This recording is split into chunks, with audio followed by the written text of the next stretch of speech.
Back to my YouTube channel. तो आज हम फिर से एक नया पार्ट लेके आए हैं किसका, नर्वस सिस्टम का। आज हम जानेंगे कि माइलिन शीट क्या होता है। बहुत छोटा सा टॉपिक रहेगा बट इंपॉर्टेंट है, ठीक है। हमारे को इसके बारे में पता होना चाहिए क्योंकि इससे छोटी छोटी चीजें आती है, कभी कभार आ जाती है, बट हमारे को याद होना चाहिए कि होता क्या। बहुत छोटा पार्ट है, बहुत छोटी चीजें इसमें याद करने में आपको ईजी होगा, ठीक है। Let's start. तो सबसे पहले क्या होता है, माइलिन शीट क्या होता है। हमारे एक लिपोप्रोटीन की लेयर होती है। लिपोप्रोटीन हमारा लिपिड या फिर और प्रोटीन, हम भी ऐसे बोलते हैं। लिपिड, लिपोप्रोटीन का मतलब होता है लिपिड और प्रोटीन की मिलके बना होता है, उसकी लेयर होती है ये, ठीक है। ये क्या होता है, not continue absent at regular interval, ठीक है। ये क्या होता है, कंटिन्यू नहीं होता, मतलब एक उसमें नहीं होगा, ठीक है। मतलब एक जगह प्रेजेंट होगा देन फिर नहीं होगा, फिर प्रेजेंट होगा फिर नहीं होगा, ऐसे करके ये होता है इसका composition. And space is called as node of Ranvier. जहां पे ये एब्सेंट होता है उस प्लेस को क्या बोलते हैं, नोड ऑफ रैपियर बोलते हैं, ठीक है। नेक्स्ट हम आगे बढ़ते हैं कि क्या कंपोजिशन, इसकी कंपोजिशन क्या होती है। लेसिथिन और स्फिंगोमाइलिन, ये किससे बना होता है, लेसिथिन से बना हुआ होता है स्फिंगोमाइलिन। अब जिसको मतलब ये समझना है कि क्या, इसको समझने की उतनी जरूरत नहीं है, बस आपको क्या करना है, इसका कंपोजिशन याद रखना है। ऐसे आप अगर लेसिथिन और स्फिंगोमाइलिन को देखेंगे तो क्या ये हमारे लंग्स का सर्फेक्टेंट भी बनाता है, कौन, लेसिथिन और स्फिंगोमाइलिन। नेक्स्ट हम आगे बढ़ते हैं कि क्या इसमें कुछ कंडक्शन होती है, वो किस तरीके से होती है, नॉर्मली कैसे होती है और वैसे जब हमारा माइलिन शीट प्रेजेंट होती है तो उसमें कैसे होती है, वही जानेंगे। कंटिन्यूस मैनर में जब हमारी माइलिन शीट नहीं प्रेजेंट होती किसी न्यूरॉन पे, ये हमारे न्यूरॉन का स्ट्रक्चर हो गया, ठीक है। ये हमारा हेड पार्ट हो गया, ये हमारा टेल वाला पार्ट हो गया न्यूरॉन का। ऐसे मैं करके आपको बता रहा हूँ। यहाँ पे हमारे डेंड्राइट्स हो गए, ये सेल बॉडी हो गई। नेक्स्ट हमारा ये वाला एक्सोन हो गया और ये वाला हमारा टीलोडेंड्राइट्स वगैरह, ये हमारा ये वाला पार्ट हो गया। तो क्या यहाँ से और यहाँ से जो कंडक्शन चल रही है ये क्या होगी, कंटिन्यूअस मैनर में होगी कंडक्शन। मतलब कि जो इंपल्स जनरेट होगी वो कंटिन्यूअस मैनर में होगी, कहीं पर भी वो टप्पा नहीं खाएगी या फिर कहीं पर भी स्किप नहीं करेगी। बट क्या अगर यहाँ पे माइलिन शीट प्रेजेंट होती है तो वो क्या करती है, इंसुलेशन का मतलब काम करती है, वहां पे फंक्शन करती है। क्या यहाँ पे अगर इंसुलेटर होता है, जैसे कि आपने वायर में देखा होगा, हम उसमें बोलते हैं जो उसका बाहर का जो सब्सटेंस होता है, जो रबर का बना हुआ होता है या प्लास्टिक का बना हुआ होता है, वो क्या होता है, एक इंसुलेटर होता है। मतलब अपने अंदर से कोई भी इंपल्स या करंट या फिर पास नहीं होने देता। वैसे क्या करता है, ये इंसुलेटर का काम करता है, कौन, माइलिन शीट। ये क्या करता है, पास नहीं होने देता है। क्या पास नहीं होता है, होने देता है, इंपल्स पास नहीं होने देता। तो अगर ये इंपल्स पास नहीं होने देगा तो क्या करेगी, इंपल्स क्या करेगी, टप्पा खा के जाएगी। तो क्या ये यहाँ पे नहीं जाती, ये टप्पा खा के आगे जाएगी और जहां पे ये एब्सेंट होगा उस जगह को मैंने आपको क्या बताया था, नोड ऑफ रैनवे बोलते हैं उसको, ठीक है। और ये ऐसे ऐसे करके हमारी कंडक्शन चलती है। तो इस तरीके की टाइप की कंडक्शन को हम क्या बोलते हैं, साल्टेटरी कंडक्शन, ठीक है। आपको याद रखना है ये चीज है इसमें इंपॉर्टेंट कि कैसे इस कंडक्शन को क्या बोलते हैं, हम साल्टेटरी कंडक्शन बोलते हैं। और अगर नॉर्मल सीधी आ रही कंडक्शन उसको क्या बोलेंगे, कंटिन्यूअस मैनर की कंडक्शन बोलेंगे। नेक्स्ट आगे बढ़ते हैं।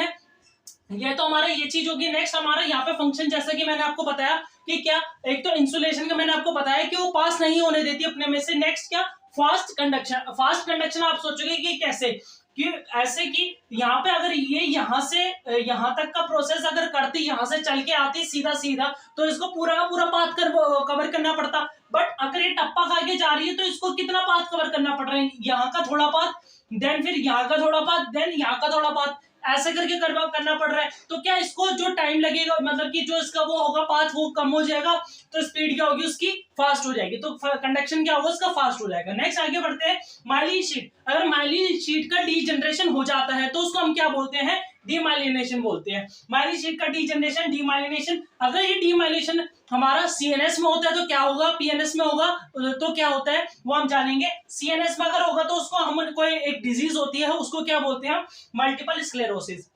नेक्स्ट क्या, जो पीएनएस में होता है, अगर पीएनएस में डीमाइलिनेशन हो गई, ठीक है, जो डीजनरेशन हो गया, डीमाइलिनेशन बोल सकते हैं माइलिन शीट की, ठीक है। तो उसमें वहां पे क्या होगा, हम उसको क्या, डिजीज का नाम क्या देंगे, गुलियन बैरे सिंड्रोम।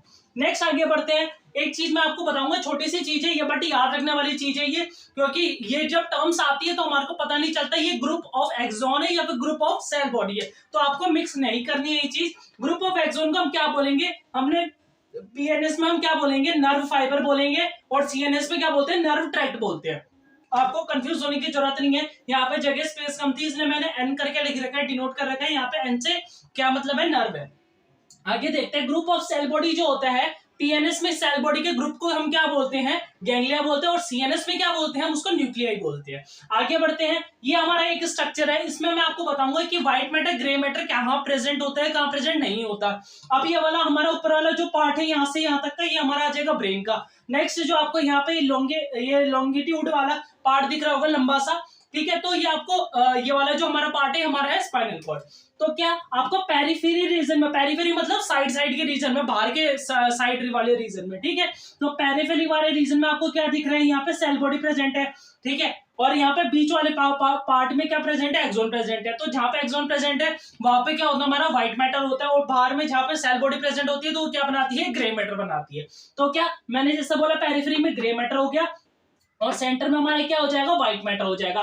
तो ये था ब्रेन का। बट हम देखेंगे किसका, स्पाइनल कॉर्ड का, तो उसमें क्या होता है, एकदम ऑपोजिट होता है। मतलब क्या, जो उसमें सेल बॉडी होती है, सेल बॉडी जो यहाँ पे हमारी साइड में थी, इसमें तो बीच में रहेगी, बट क्या एक्सोन जो रहेंगे वो रहेंगे हमारे साइड में, ठीक है। तो एक्सोन साइड में रहेंगे तो क्या हो गया, पेरिफेरल वाले रीजन में तो व्हाइट मैटर हो जाएगा, ठीक है, पेरिफेरल वाले रीजन में हमारा व्हाइट मैटर हो जाएगा, सेंटर वाले में हमारा ग्रे मैटर हो जाएगा। किसमें, स्पाइन में और हमारे ब्रेन में। आपको कंफ्यूज नहीं होना है। यहाँ पे पेरिफेरी में है क्या, आपने देखा होगा, हमेशा ये याद रखना, एक्सोन है जो वो सेंटर का है, ठीक है, और जो ये हमारा बाहर वाला पोर्शन है तो वो सेल बॉडी है, वो पेरिफेरी का है। जो पेरिफेरी होगा वो ग्रे मैटर बनाएगा, और जो सेंटर में होगा वो हमारा क्या बनाएगा, यहाँ पे किसमें, ब्रेन में हमारा सेंटर क्या बनाएगा, व्हाइट मैटर बनाएगा, ठीक है। तो कंफ्यूज होने की जरूरत नहीं, बहुत सिंपल चीज है, बस ध्यान लगा के आपको एक ही बार पढ़ने की जरूरत पड़ेगी, नेक्स्ट टाइम आपको बस थोड़ा सा देखना होगा और कुछ नहीं, ठीक है। तो ये हमारा छोटा सा टॉपिक था, किस चीज से रिलेटेड, नर्वस सिस्टम से रिलेटेड, जो किसका नाम क्या है, हमारा माइलिन शीट है। तो ऐसे ही टॉपिक्स को हम आगे क्लियर करते रहेंगे, छोटे छोटे मैंने इसकी वीडियोस बना रखी है ताकि आपको कोई दिक्कत परेशानी ना आए, ठीक है। तो नेक्स्ट हम वीडियो में मिलेंगे, तब तक के लिए चैनल को लाइक कर दीजिए और सब्सक्राइब कर दीजिए।